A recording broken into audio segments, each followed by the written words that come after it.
ગતરોજ બનાસકાંઠા જિલ્લાના અંબાજી નજીક પાટલિયા ગામમાં જે હિંસક ઘટના ઘટી છે એ ઘટનાની અમે નિંદા કરીએ છીએ। એમાં જે ઇજાગ્રસ્ત પામેલા તમામ લોકોની સાથે અમારી સંવેદનાઓ છે।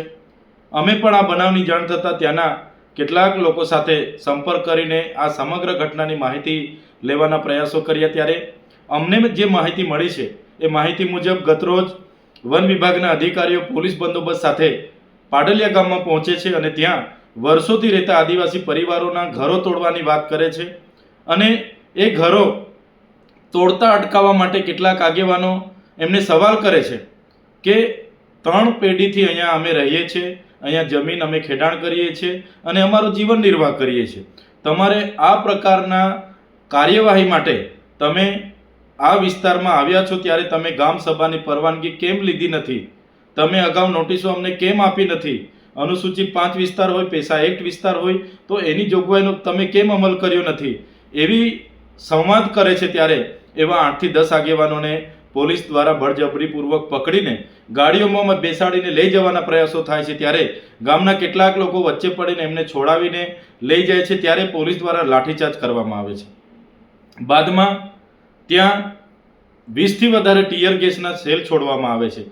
જે સેલ છોડતાની સાથે ત્યાં નાસભાગ મચી જાય છે અને નાસભાગ મચી જતાં પોલીસ દ્વારા 50 થી પણ વધારે રાઉન્ડ ત્યાં ફાયરિંગ કરવામાં આવે છે અને તેમાં આદિવાસીઓના કેટલાક લોકો ઘાયલ પણ થયેલા છે।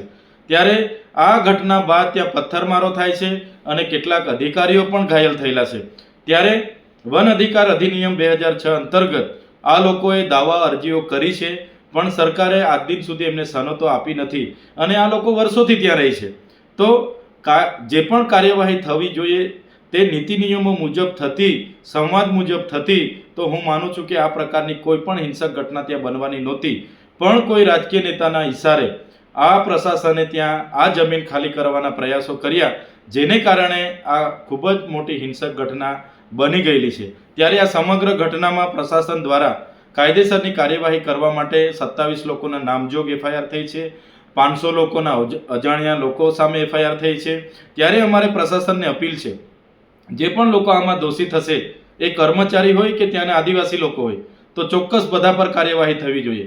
કોઈ પણ નિર્દોષ લોકોનો આમાં ભોગ લેવામાં નહીં આવે અને એમને હેરાન નહીં કરવામાં આવે એવી અમારી પ્રશાસનને પણ વિનંતી છે।